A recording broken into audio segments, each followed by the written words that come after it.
Oh, thank you for coming. Hit that subscribe button and we will stay friends for life. I promise you, pinky promise.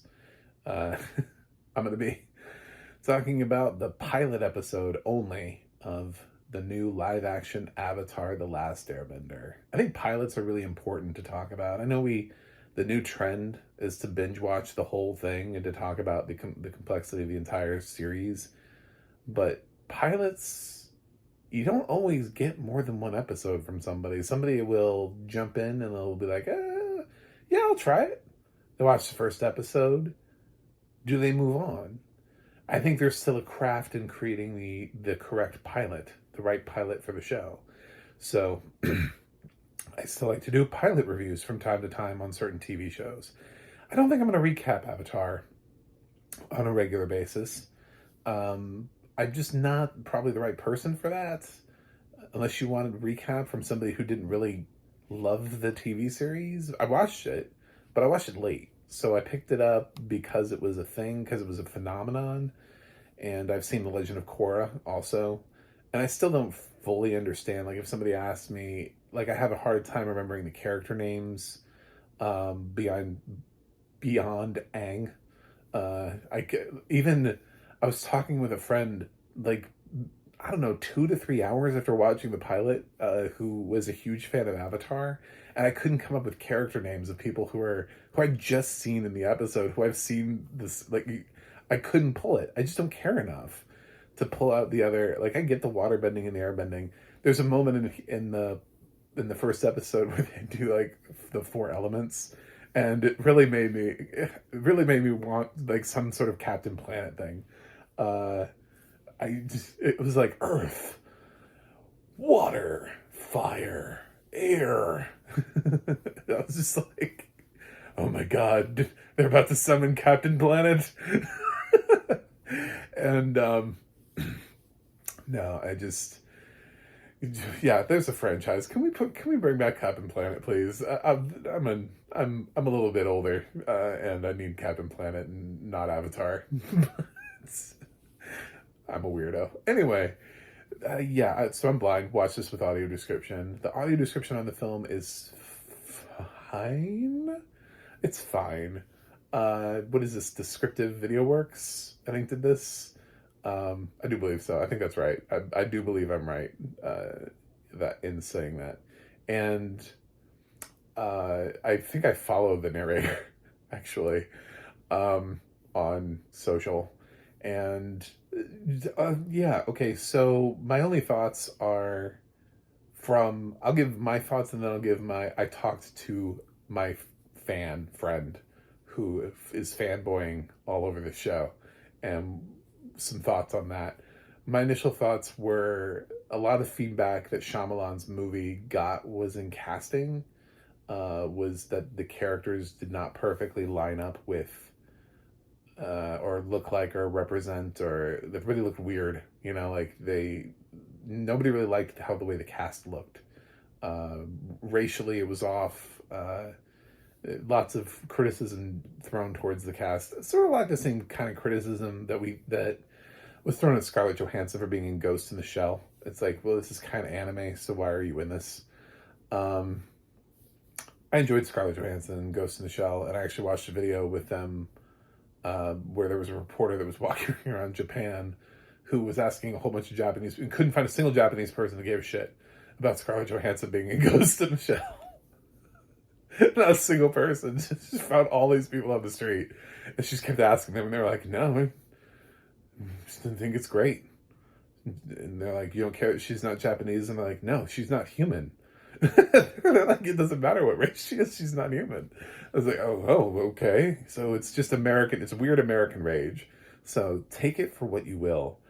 It's possible that we may be a little too aware of certain situations that we may be offended on other people's behalf before they're offended. Um, so yeah.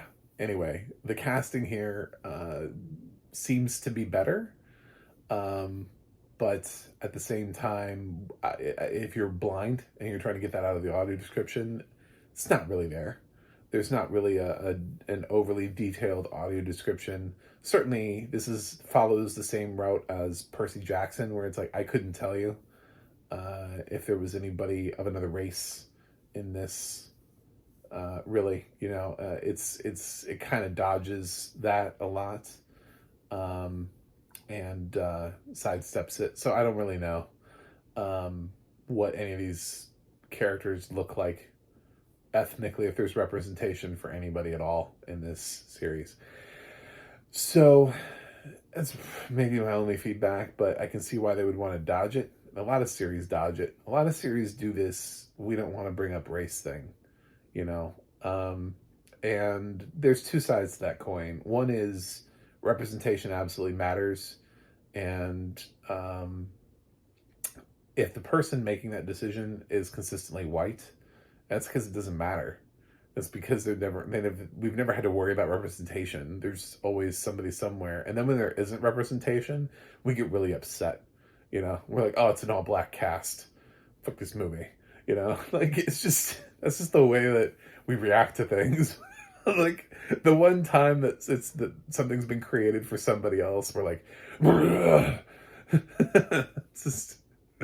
Meanwhile, like we can continue to create like, bajillions of hours of content without any representation for other cultures and feel totally fine about it. And just, yeah. So it's probably somebody who looks like me who's saying, yeah, we don't talk about ethnicity or race with regards to these titles. Percy Jackson, it just doesn't matter. Nobody cares, right? Nobody really needs to know. I would say that even blind kids, they know who they are. They know where they come from. They know their descendants and their heritage and their color and all that kind of stuff. And I think them knowing that there's representation on screen, because they're not always going to have a sighted person watching everything with them as a kid. Their parents aren't going to walk in the room and be like, just to let you know, he looks like you. He reminds me of you. That kid is just like you. like little ways of pointing out like representation. So maybe it's just better to just do it and just do it for everybody and just get used to doing it. Instead of defaulting where we only do it sometimes. There's the defaulting way, which is to only do it when it's not a white character. That weird's way too. That way is weird too. So, yeah, representation in Avatar. We probably should talk about it because it was such a huge deal for the movie. And if you're trying to land it, you want to make sure that you get it. The thing is, yeah, some people were born blind, other people went blind. So your Avatar is an old enough show that you have fans who probably saw the cartoon when they were little. Maybe they can't see now. So they want to know more about what these people look like in the show that they liked. That's what happens when you do things with time passes. When time passes and it creates this thing where you're like, I want to know. Same thing with any character, really. Once there's been enough time, it's not like you create it out of thin air, so you can't really, or there's no preconceived notions about anything. So.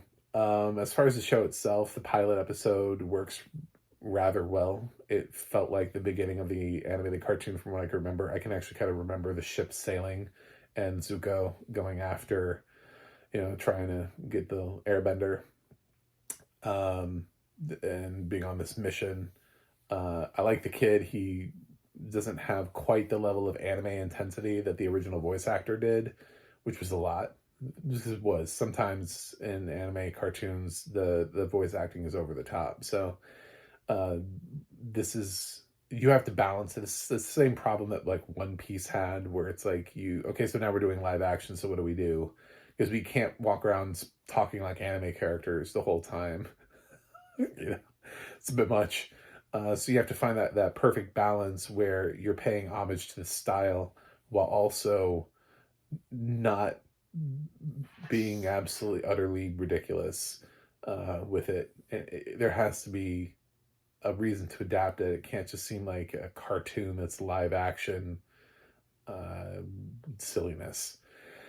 So I think we walked a fine line here. This is coming from somebody who technically has seen all the Avatar stuff. I've technically seen Avatar: Last Airbender, Book of Korra.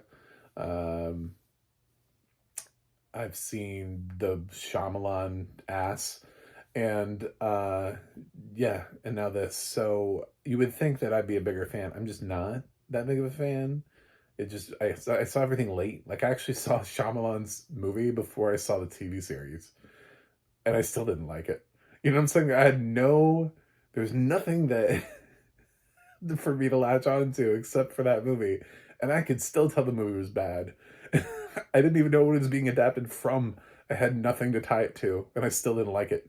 So after that, I ended up watching the TV shows. So I asked my friend, and he's like all over the show, loves it, thinks the casting is brilliant, just all about it. He didn't like the movie, loves the TV shows, obsessed with TV shows. I had to reach out to somebody because I was just like, I want to know what it's like for an actual Avatar fan before I make this video. And he was just like, I was like, I just watched the first episode. He's like, I'm on episode 8. It's like, okay, you're, and this is somebody who works. So, the show dropped on Thursday. I saw first episode on Sunday. 8 episodes in a couple days. Yeah, it's not bad. Um, in 3 days, 8 episodes in 3 days, not bad. So he's consuming it at a pretty rapid pace. Um, yeah, it's good. I think the pilot does a good job. I think the actors are fine. I think everything looks okay here. I know there was a lot of hesitation because the creators of the show walked away. They were actually the original creators of Avatar, and they butted heads with Netflix and ended up separating. If I had my biggest criticism about this, and the reason why I hesitate a little bit on the audio description is because sometimes it can happen with audio description mixing. I didn't love the sound. I didn't love the sound design on this. The sound design sounds really cheap. Um, it didn't sound like they put a lot of money into the sound. It doesn't sound like a high budget show to me. The sound comes across very sort of muted in places. It's not very like Dolby Atmos surround. It just feels flat. It doesn't really. It's not dynamic. And I don't know if that's because we mixed it with audio description, if it brought down the level, if it's a mixing job.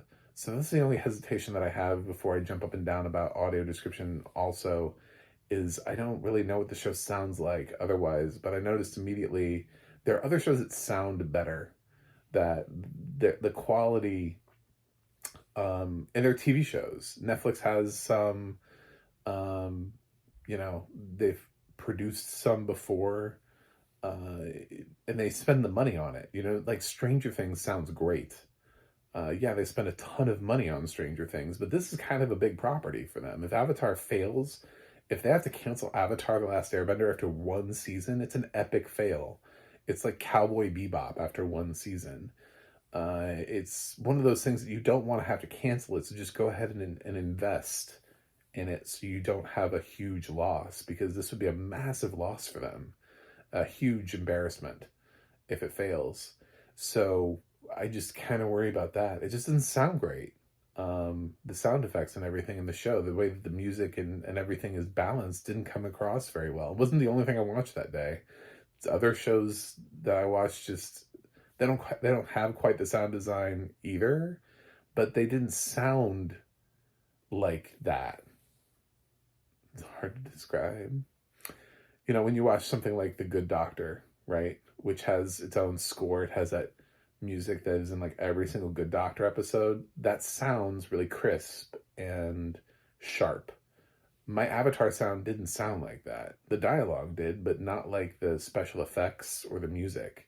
Everything that sounded like the actual soundtrack to the film didn't really sound, it didn't have a crispness to it. It had sort of a dullness. Anyway, this is a long ass review of a pilot episode.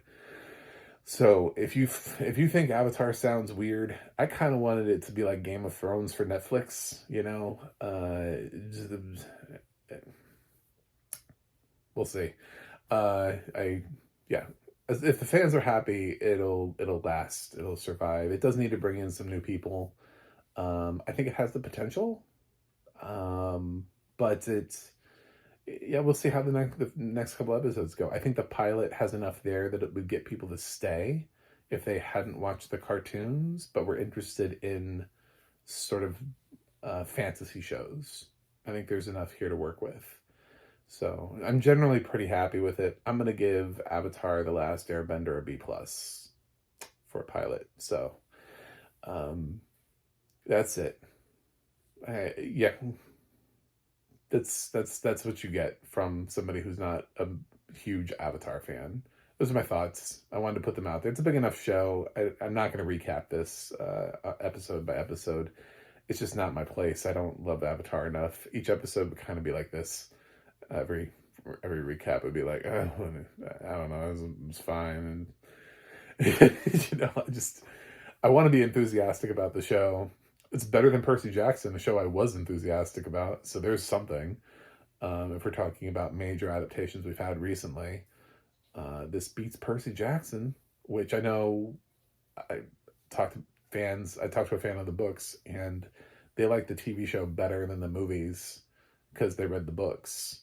But I have a lot of problems with just the cheapness, the feel of the TV show. And there are a lot of cheap qualities that it has as well. So that's a lot of the MCU shows don't have, by the way, I should add. A lot of the MCU shows don't have that. They should have spent more money on Percy and making it feel like it's not.